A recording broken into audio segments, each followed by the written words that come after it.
Boa noite. Eu converso hoje com a doutora Elaine Cantuária, juíza da 2ª Vara de Família da Comarca de Macapá.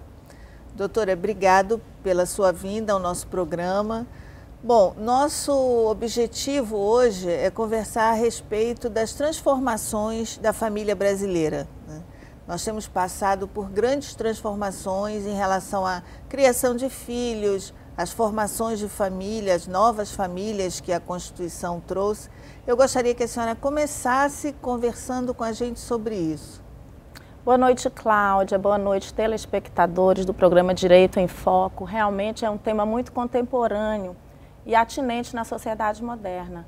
Da família patriarcal dos nossos avós, dos nossos bisavós, nós evoluímos para tipos de família que até hoje estão sendo estudados e não estão tão bem definidos no seio da nossa sociedade, no sentido da aceitação.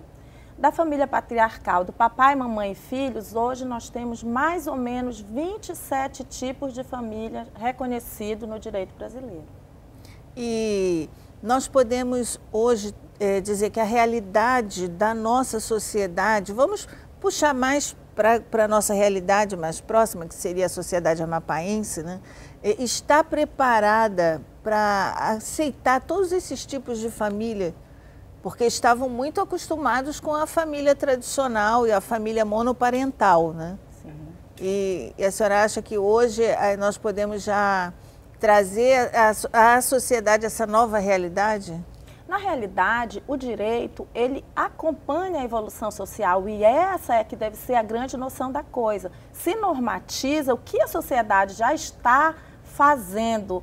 Não é um processo diferente, não se põe uma lei para depois tornar essa sociedade. Isso quer dizer que qualquer tipo de família, família homoafetiva, a família voenga, que são os avós que criam os filhos, são situações que já estão na sociedade e que vem o direito a legalizar. Por exemplo, a família homoafetiva. Há muito o direito já dava de pensão para essas pessoas que viviam juntos e direito a essa sucessão de bens.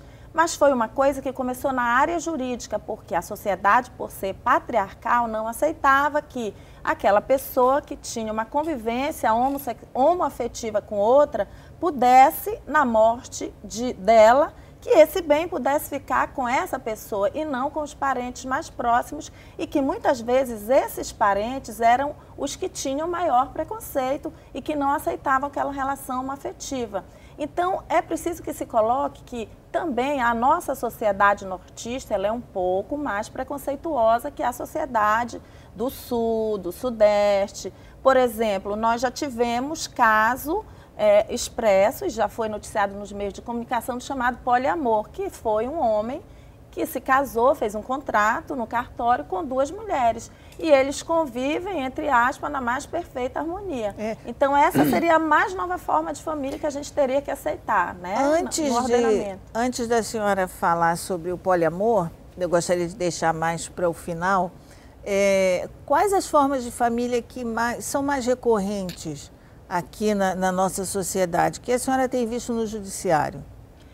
A família tradicional, que ainda ocupa a grande parte do status familiar em nossa sociedade, com a nuance de que geralmente o pai de família, o pater família, ele tem sempre relações paralelas e isso dá trabalho para a gente legalizar essa situação na morte dele, tipo uma esposa, 3 filhos e uma concubina com mais outros filhos, para dar o acertamento patrimonial dessas coisas. Mas nós temos também as relações avoengas, que são pessoas que partem para o 2º casamento e os avós é que criam esses netos. Então já não é uma relação igual, patriarcal, papai, mamãe, e sim de avó. Temos tios, temos outros parentes e também hoje o enfrentamento dos casais homoafetivos e dessa grande questão se eles estariam aptos a adotar. Que tipos de valores esse casal homoafetivo passaria para essa criança? Seriam valores homossexuais? Porque além das questões familiares, hoje a gente vive uma questão de gênero na sociedade moderna. É verdade. Onde as pessoas elas estão desmistificando o sexo e tornando uma opção de gênero, onde as pessoas não querem mais ouvir falar do feminino e do masculino, mas do gênero, e um gênero que você pode escolher estar com um homem e estar com uma mulher. Então, são grandes interrogações e grandes pensamentos que devem ser desenvolvidos no seio da sociedade. Mas o que eu posso falar é que o norte, não que nós sofremos um atraso, isso eu não concordo quando se fala, mas que o norte ele tem concepções diferenciadas, um pouco mais patriarcais, machistas que as outras sociedades. Tanto é assim que o casamento homoafetivo na nossa cidade, no Amapá, ele foi ocorrer há mais ou menos 3 anos atrás, quando que nos outros estados da federação essa prática já vinha ocorrendo há mais ou menos 5, 6 anos. Porque são questões muito novas, né? E a questão cultural, ela é muito desenvolvida aqui de uma forma mais lenta, né? Até pela dificuldade que nós temos de assimilar muitas culturas que vêm de fora, que vêm até do estrangeiro, como é essa prática do casamento homossexual, do casamento entre transexuais. E aí a sociedade nortista ela tem uma dificuldade maior em relação a isso, né? Até na questão de assimilar a cultura, né? O Rio de Janeiro, São Paulo, por exemplo, já são capitais que as coisas chegam com mais facilidade, né, doutora? Sim, com certeza. E uma coisa assim que fica muito evidente, e embora a gente tenha estudos, a gente procure ler e desenvolver e tá para e passos com a cultura dos outros estados, por exemplo, em 2012, quando o Supremo Tribunal Federal, sem nenhuma vírgula na Constituição, declarou a possibilidade do casamento homoafetivo, pegou os juízes de família de surpresa, porque até então eram uniões de fato como uniões empresariais.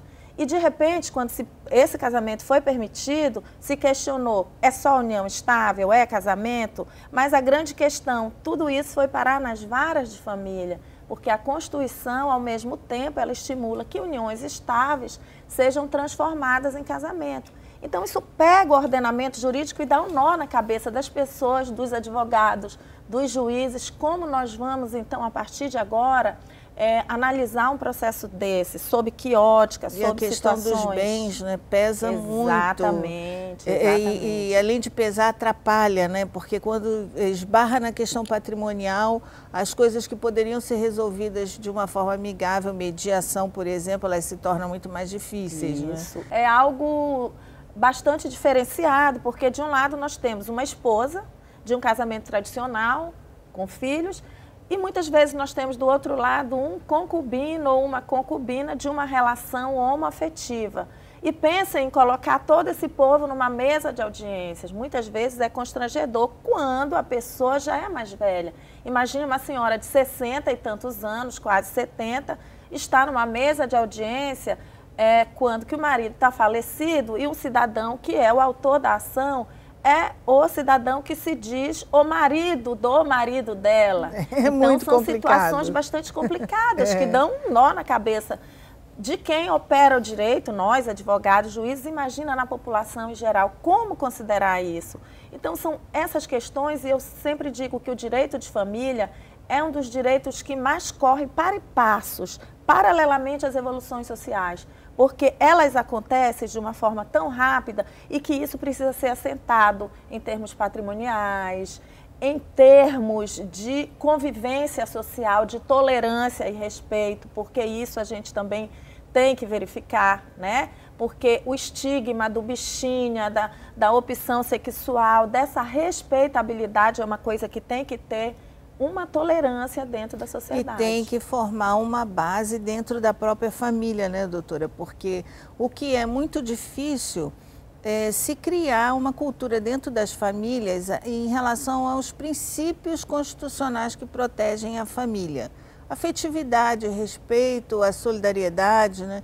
Então, a partir do momento em que a sociedade tenha essa consciência, ainda que não tão evoluída, mas que tenha uma consciência, fica mais fácil se dirimir as questões que são tão complicadas dentro do judiciário, né? Sim, com certeza. Porque nós vemos aí no dia a dia forense que o problema começa na falta de respeito dentro da própria casa, né? A família não é acolhedora, né? A família, ela não é acolhedora na diferença? Isso, na diferença. Ela não trata nós estamos falando das relações homoafetivas, ela não trata o homossexual como uma pessoa normal. Simplesmente é aquela pessoa que deve ser colocada de lado, que é doente e que precisa de um tratamento psiquiátrico.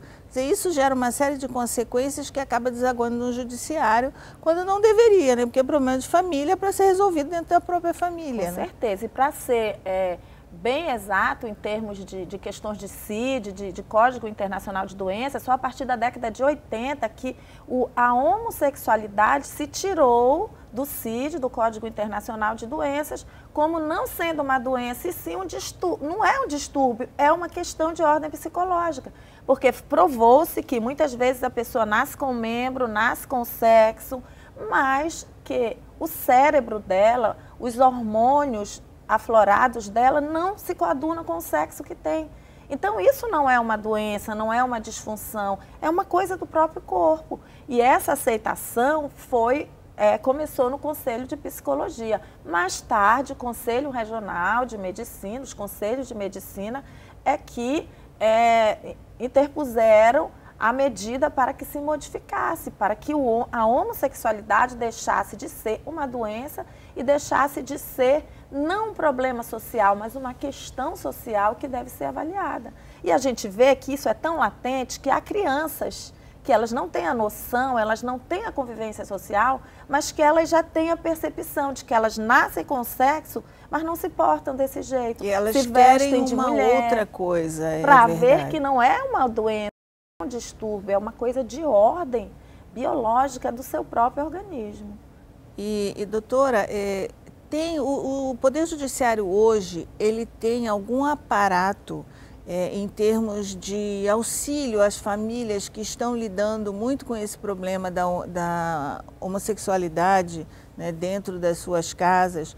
Há profissionais que estão aptos a lidar com esse problema dentro do judiciário? Eu gosto muito do termo homoafetividade, porque o homoafetivo, ele tem a ver com o mesmo sexo com amor, né? Não é, a homossexualidade parece que é uma coisa mais promíscua e a gente vê que é um amor com afeto, né? Uma das coisas mais bonitas da minha vida profissional foi ter celebrado o primeiro casamento comunitário homoafetivo, em que a gente via o brilho nos olhos daquela população que era extremamente arraigada, afastada da sociedade, porque era uma coisa não tolerável. E quando a gente começou a falar no rádio sobre isso, sobre todas essas questões, muitos pastores, muitos movimentos religiosos iam de encontro a tudo isso, mas quando a gente começava a explicar as noções jurídicas, as realidades que a gente vive, por exemplo, se a gente tem um irmão em que ele viveu 20 anos com uma pessoa do mesmo sexo, eles se amavam, um cuidava do outro, de repente um morreu de câncer e o outro cuidou até o final da vida, ajudou a amealhar aquele patrimônio. É justo que aquele primo, que sempre o chamou de bichinha, que sempre o instigou ao preconceito, receba esse bem? Então, o direito, ele é de vanguarda. O direito sempre vai na frente das questões sociais. Mas as varas de família, elas têm a chamada equipe psicossocial, formada por psicólogos, por assistentes sociais, uma equipe que dá suporte ao juiz. O juiz, ele é um técnico da área jurídica. Alguns são psicólogos, fazem também psicologia, mas esse suporte o juiz precisa para decidir, porque isso é uma perícia, né? Nós precisamos saber, isso é do corpo, como isso se deu. Então, a gente precisa realmente dessa equipe interprofissional, desses profissionais especializados até para assessorarem a família para essa aceitação, porque muitas vezes não é muito fácil. Não, para a família essa ajuda é de extrema importância, porque a família não tem essa capacidade, né, de reconhecer, não tem o conhecimento de como ajudar aquele homoafetivo que está convivendo com ela, né? E isso o judiciário precisa ter esse olhar também em relação a essa questão. Um olhar, eu sempre digo que não, é um olhar não jurídico, é um olhar de sensibilidade social. E é esse o olhar do magistrado. O magistrado de família, ele é diferenciado, ele não pode se ater à lei, ao caso concreto, ele tem que ter para a sua decisão toda uma gama do ordenamento jurídico que vai da psicologia, que vai da assistência social, que vai das questões de saúde, porque isso é importante, as doenças transmissíveis. O juiz ele tem que ser um juiz que saia do gabinete, ele não pode ficar ali naquela lei concreta, porque essa percepção de que a sociedade evolui, você não tem fechado no seu gabinete, você tem contato com essa população. É verdade. E isso é uma vocação, tem que ser um ser vocacionado, eu sempre falo isso.